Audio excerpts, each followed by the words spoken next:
let me just quickly introduce the panelists, and then I'll just provide some context for this conversation. So to my immediate left is Joanne Lin from Newark Venture Partners, Sasha Favelukis from CoPlace in San Diego, Peter Brack from Hypothesis Ventures, and Chris Schultz from Launchpad. So we're here to talk about opportunity zones. You're going to hear a lot about this over the next couple days here. And this is a new kind of federal tax incentive. For the aficionados, since the mid-1980s, we have had federal tax incentives which are trying to move private capital into low-income neighborhoods. Low-income housing tax credit, historic preservation tax credit, empowerment zones, new market tax credit. This is a different animal. This is focused on a different class of investors, people or corporations who have capital gains to deploy or enticed by the elimination or the reduction or deferral of capital gains taxes, or even the elimination of capital gains taxes in the future. There are many zones, 8,762 in the United States and Puerto Rico. And the way this tax incentive is structured, unlike the other incentives in the past, it's basically what the market can support. Could be housing, could be small business, could be growth companies, could be energy, could be fiber, could be commercial real estate. So this is a very different kind of tax incentive. And as we move forward, and we're really at the starting gate right now, what's going to happen is that this market is going to be made not just by federal rules, which have occurred, what the federal government permits or prohibits, but by norms and models around the country. Norms around new funds, norms around prototypical deals or deal structures, concepts for how you invest in these low-income neighborhoods. Some are downtown, some are around hospitals, some around universities, airports, ports. So this is a market that's going to be made by first movers, essentially. And this panel is a panel of first movers.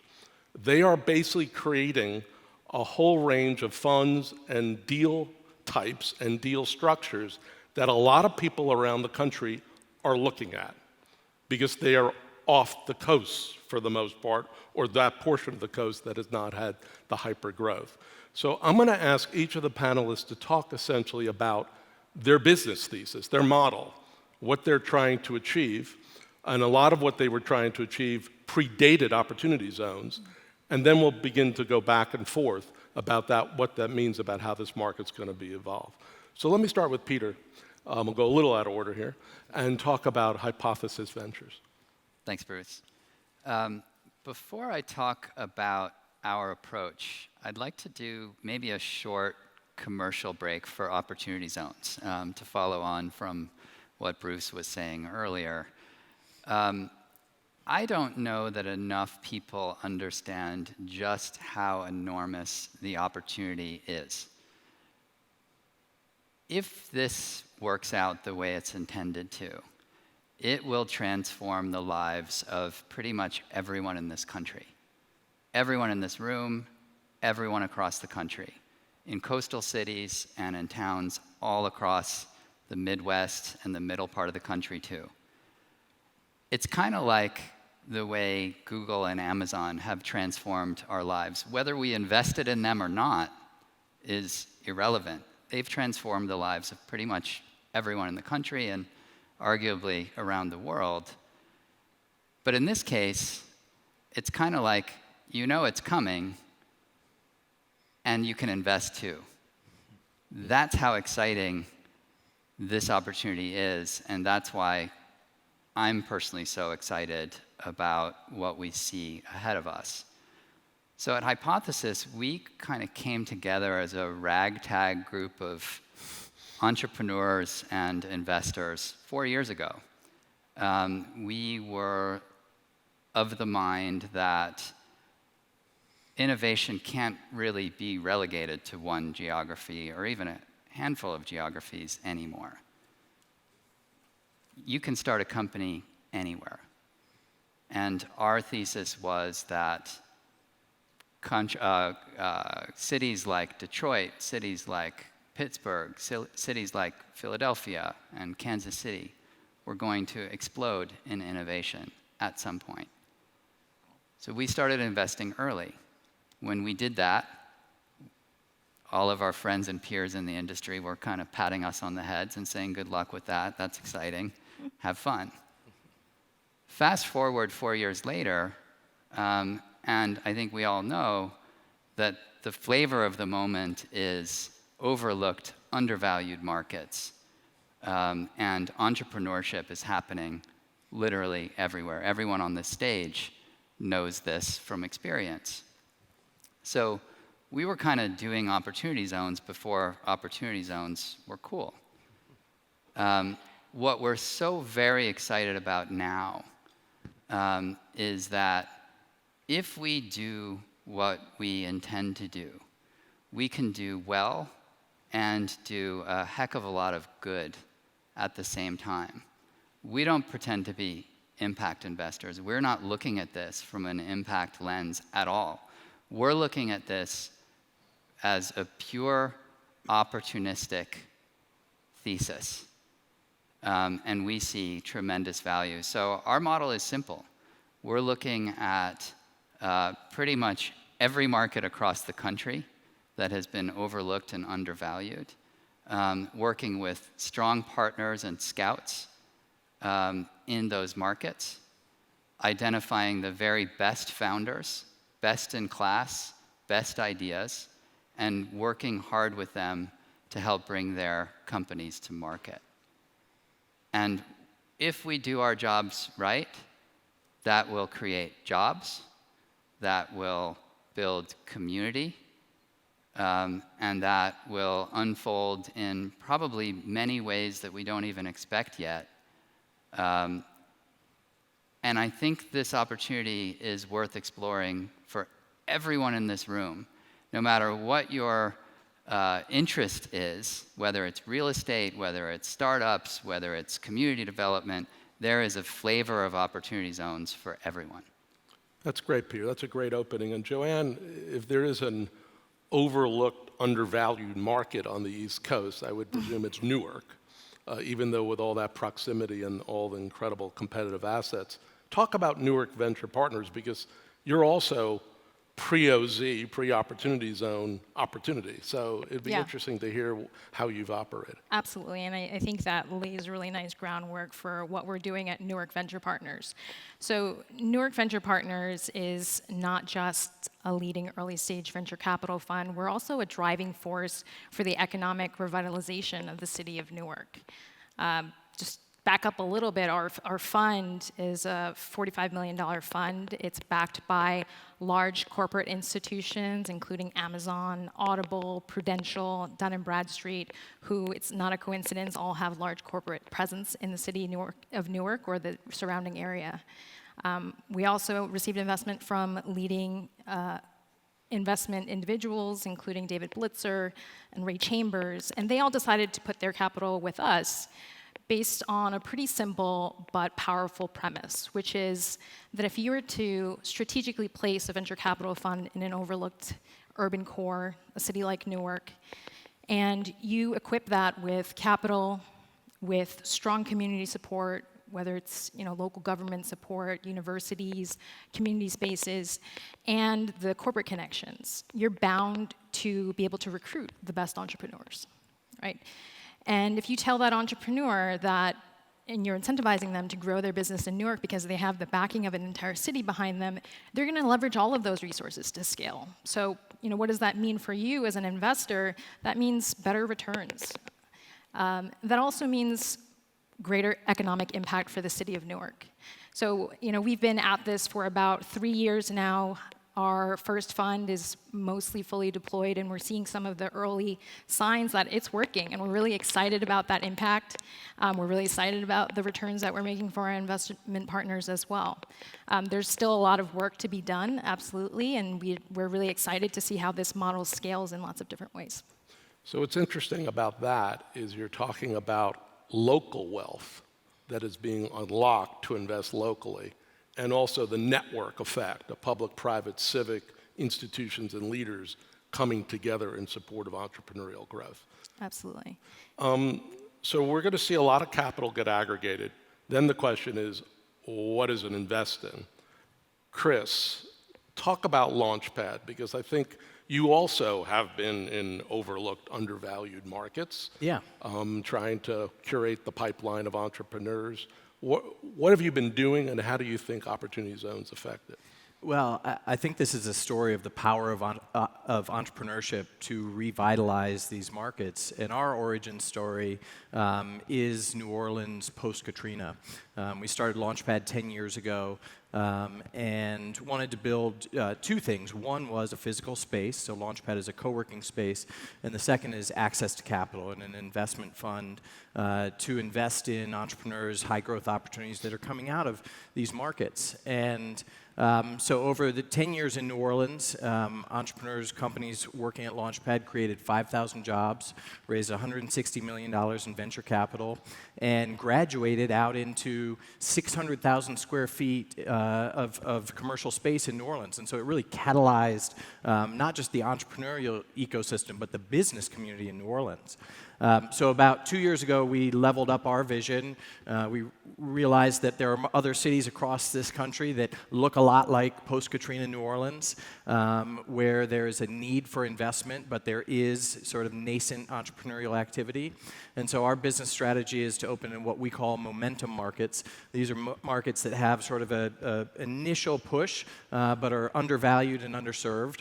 In the last year, we've opened in Memphis, Nashville, and Newark. We're great partners and big fans of the city of Newark. And the Opportunity Zone legislation is acting as an accelerant for this. All of a sudden, through this tax incentive, people are taking a look at the rest of the country. And the interesting thing about this legislation is tax incentives have existed for a long time in commercial real estate and to drive commercial real estate. But this is a very sort of lightweight and open incentive that can be applied to operating businesses. And so this is going to drive capital into companies in these markets. And companies are the ones that are creating jobs and creating wealth. And companies where people are go to work is what's lacking. That's why people are going to the coasts. You know, young people have to leave these markets because there's no jobs. So our model is twofold. We open co-working spaces in these markets so that we have boots on the ground and we understand the deal flow. And then we have an investment fund that invests in the high growth opportunities in these cities. And we're going to open up 25 locations in the next 2 years in addition to the 4 we have right now. So this is incredible because, again, as you said, the bulk of tax incentives in the past were very prescriptive, very focused. This is for housing. This is for historic preservation. This is for commercial real estate. This is open. It's really what the market can bear, generally speaking, in a city or metropolitan area, or in a particular kind of zone, a downtown, a near downtown, a low-income neighborhood, et cetera. Sasha, you've got a very interesting model because you've been working on a real estate infill model in San Diego, which potentially can scale because San Diego looks like a lot of downtowns in the United States with a lot of parking lots and vacant lots and abandoned efforts. So talk about CoPlace, what you've done and how you're thinking of scaling. Yeah, so CoPlace is a bit of an inside-out approach at activating a community. What we do is we will use the community assets to we will magnify the community assets to flower what's already there. We'll use underutilized pieces of property, activate them, and really what we're after isn't necessarily the growth within the project. What we're after is the growth outside of the project. And what we have now, we're getting a lot of phone calls from other cities of funds that see the value in that and create the community part of these opportunities on deals. And these deals haven't been developed because they weren't ready to be developed because there's no comps for any builds or any businesses, or there's no reason for people to want to go there. And so what we try to do is create that reason. And a great example that we were talking about is a project that we have in San Diego, which was a private-public partnership. There was a a property that is in downtown San Diego. It was one of those blocks where you get in a cab or an Uber, at the time it was a cab, on one side, and then you get out on the other side 2 blocks later. What we did was we activated it. It was a city-owned property. They couldn't sell it. We activated it with a modular a project that had food. It had a beer garden. It had a dog park. It had an event center. And it was, an open community space that people would congregate to for entertainment purposes. After 3 years of it being there, the city ended up selling the project to a big developer. They're building 32 stories on top of 56,000 square feet of UCSD Extension campus, which is very impactful in the area. That UCSD would have never decided to move into that area if it wasn't for our activation of it. And a very important component of that was creating these, what we call them, flea markets, but they're really artisan markets, where people can try their business on a weekend, where there's all these ancillary clients coming in, and we take those businesses and we put them onto the main street and fill up those storefronts with an activated space. And when that project ended, we literally picked up the whole thing and we moved it to another location, which bodes well for opportunity zones, because a lot of these projects, even though they might be zoned properly, they're not ready to be built because there's not enough economic activity. So we're looking at outward-facing social impact rather than inside the geofence of the project itself. Yeah, and what's so interesting about your project and a lot of other efforts around the country right now is it's unveiling large amounts of property that is either owned by the government, city government, county government, state government, convention center authority, port authority, et cetera, et cetera, et cetera, or owned by nonprofits, service providers, or churches. Mm-hmm. And we're beginning to understand for the first time the value in these public assets and nonprofit assets that can be unlocked, essentially. Mm-hmm. So, question for everyone. It seems what's a consistent theme here is you're both creating ecosystems in these overlooked, undervalued markets, but you're also dependent on ecosystems. You're dependent on institutions locally engaging with you, whether it's the government, whether it's the universities, whether it's hospitals, philanthropies, et cetera. How do you think about these other players? I mean, who's most critical to your model reaching full fruition? Anyone want to start? I'd be happy to start. Yep. Yeah, so I think that's core to our model, obviously, as the LPs are many of these institutions, right? And in terms of how we engage them, I don't think it's, this again, a two-pocket model of corporate operating that we used to see, which is, one of our arms is focused on business and one of our arms is focused on philanthropy and doing good in the community. What we're seeing is that a lot of our partners want to combine those, and Newark Venture Partners and funds similar to Newark Venture Partners can do that for them, right? So it's definitely ecosystem building and partnership together. We work with them to expose them to a lot of the most innovative early stage companies within their industries, and they give us the feedback and subject matter expertise and industry expertise to tell us, what problem areas they're facing and where technology can be truly innovative to help them succeed. So it's a very virtuous cycle of win-win. Bruce, one of the things that this has really shown is that leadership in this country right now is at the local level. The mayors are leading the charge in opportunity zones, and the mayors that are really out in front of this, mayors and economic development agencies that are out in front of this, are the ones that are going to be the early winners on this. Stockton, California is a great example with Mayor Tubbs. We're opening a launchpad in Stockton.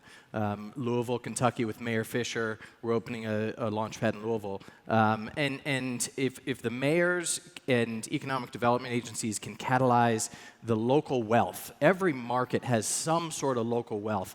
In New Orleans, the old cliche was, there was a lot of, generational wealth there that went to build golf courses in Florida.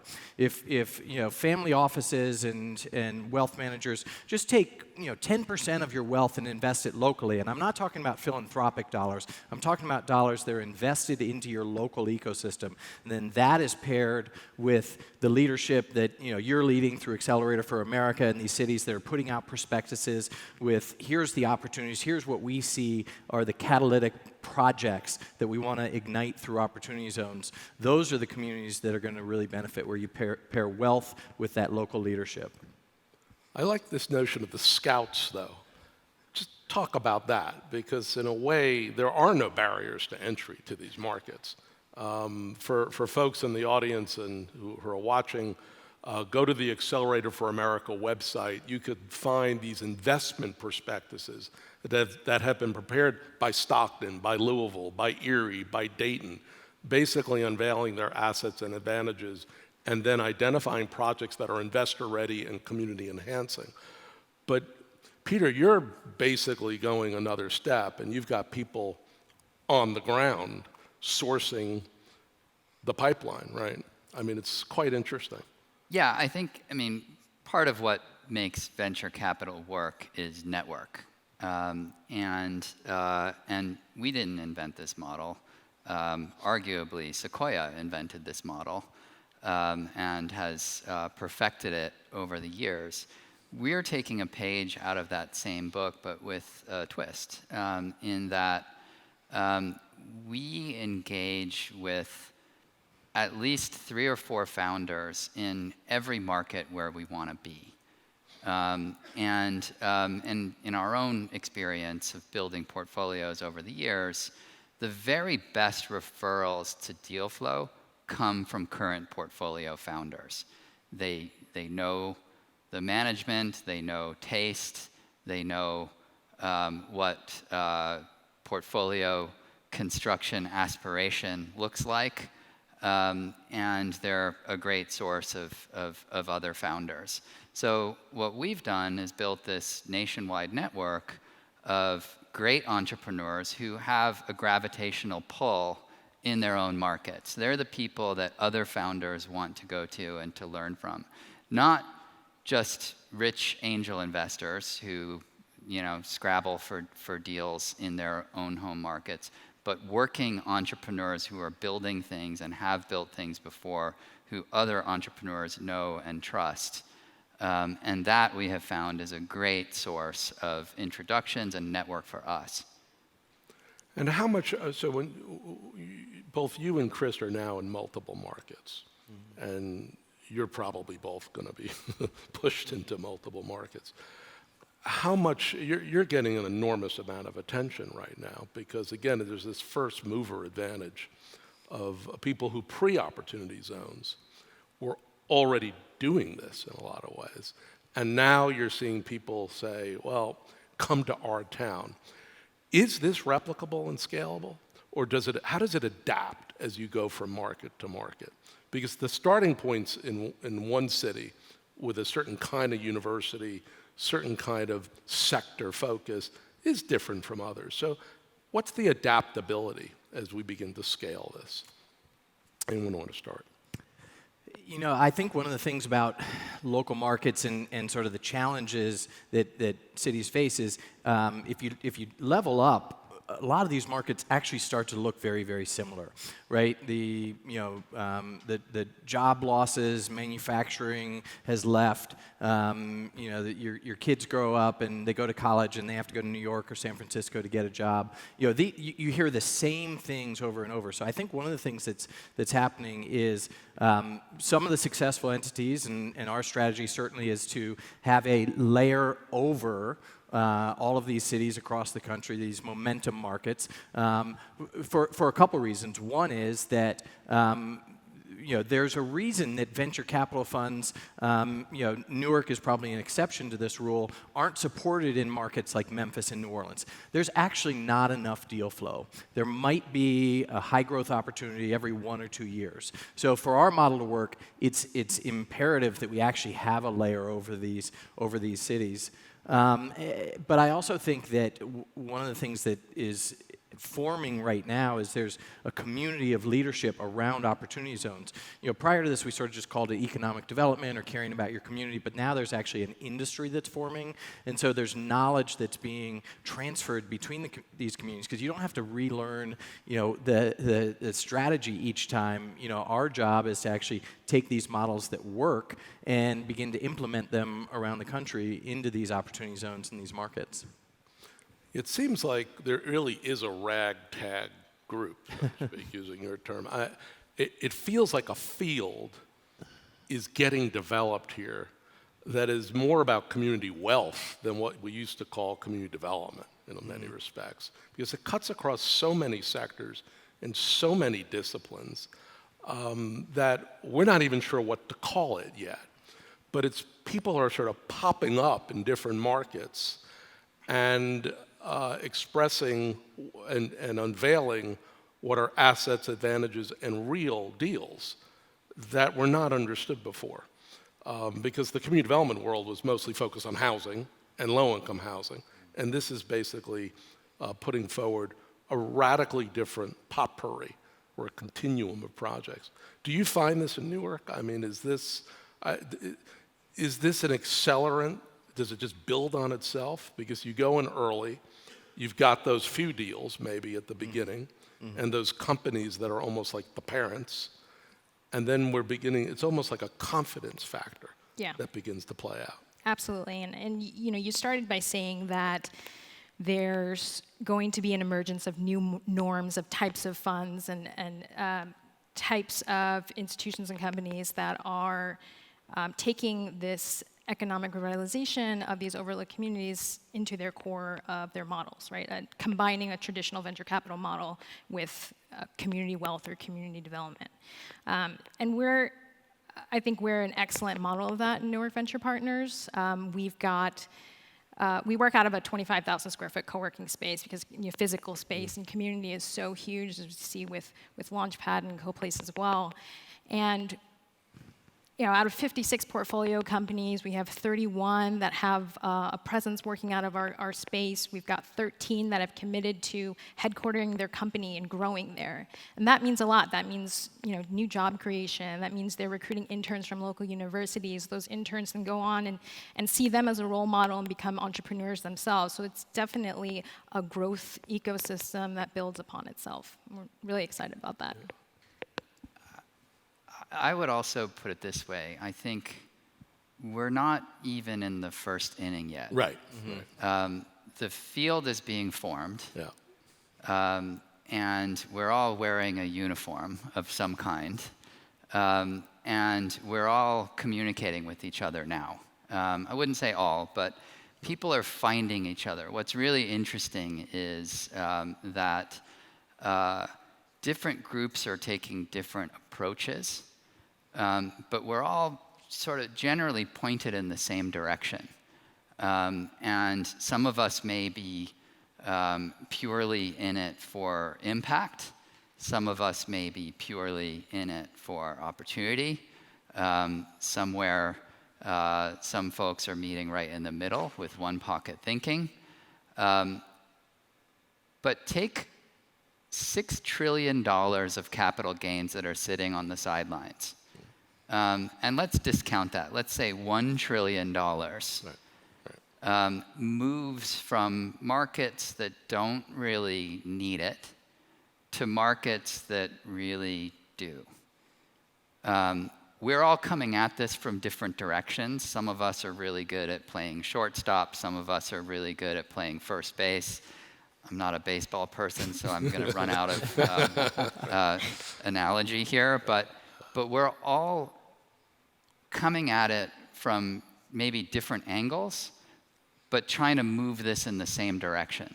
And I think that's what's so exciting about this. If this works, it's going to be just enormous. Well, you're also just, Sasha, you're also talking about the equity tranche. That's going to leverage up. This isn't even talking about the debt piece. No, not even the debt piece, Yeah. not even public. That's right. This is just purely equity. So, so blow that up by 4 times. Exactly. And that's what we're looking at. This is the biggest economic development initiative in the history. This is bigger than anything that came after the Depression. Yeah. Anything. Sasha, top that. Yeah. So something that I wanted to add to that is, this whole regulation is all based on community and community on every single level. And without everybody working together, it is going to be a hard go at the beginning because these areas are tough. They're tough to work in. And what we really focus on is creating the buzz on the community level so that everyone else can do what they do and these ecosystems can really get started.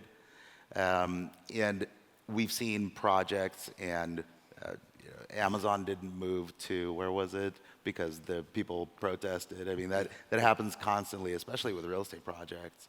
And so if you get people on board and you give somebody something to be proud of, it really does a lot for a city, for a community. But a lot of these disadvantaged areas, when economic development comes to them and says, I want to help, they look at the guy and they say, well, how are you going to screw me? There's a trust that's not built, that needs to be built. And that's a little bit of what we specialize in. Yeah, it's interesting also that this tax incentive comes along at a time of big data, geospatial mapping, social media, right? So when you think about how the norms and models are getting built, it's not because someone at a federal bureaucracy is sending out an email or having a conference call, right? It's on Twitter, it's on LinkedIn, it's on multiple sites. It's really interesting. And I also wanted to add that there's this word gentrification that everyone hates. And gentrification isn't what everybody hates. Everybody hates displacement. Exactly. And it's very hard to separate those two things. So what a message that I want to put out is we need to figure out how to gentrify without displacing and build community from the ground up and build these businesses from the ground up, because there's a lot of assets in these communities that are very talented. They just don't have a way to show that, and that's what we've really focused on, is creating that platform for them to break out of wherever they are in life and really show their potential. So one thing also, the preponderance of zones are high poverty, high vacancy, and low business demand, because we've looked at them through a deficit lens. You all are looking at them through an asset lens. So the potential for displacement for the preponderance of zones is not great. Lightning round for the people in the room, for people watching. What should they be looking for now or 3 or 6 months from now? What is the sign for either an investor or for others, watching, looking to engage in a positive way, Chris? I think that this is fundamentally sort of restoring the community fabric in this country. I think there's a lot of signs that we're not on the right track. When you think about the 200,000 millionaires that are going to be built, minted with these IPOs in San Francisco, and the housing crisis we have in San Francisco, and the fact that I was in Louisville this weekend, you can buy a beautiful Victorian house for $300,000. We've displaced this country towards the coasts, job creation, and all of these trends that we know to exist with broadband and being able to create a company anywhere, big data, everything you're referencing. I think that if this works, and it needs to work, we're going to begin to, people are going to be able to live where they grew up. They're not going to have to leave their hometown to go to New York to have a decent career. Excellent. Parting words, 3 words or less as we get to the countdown. Is there any nugget that folks should be? Well, I just heard you say what's the sign that people should get in and take interest. don't wait for a sign. Yeah. This is the time to be exploring. This is, again, getting in on pre-IPO Google and Facebook shares. This is the time to be looking at opportunity zones. And the best opportunities, the best deals are going to happen right now. That's great. And it's definitely not a lens of just community development. There's a real opportunity as an asset allocator and an investment manager for returns here, because these areas are just ripe for opportunity, and there's plenty of growth, and we're seeing that in Newark as well. I want everyone in the room to stand up and go invest in an opportunity. Thank you very much. We are out of time. Okay. Appreciate it.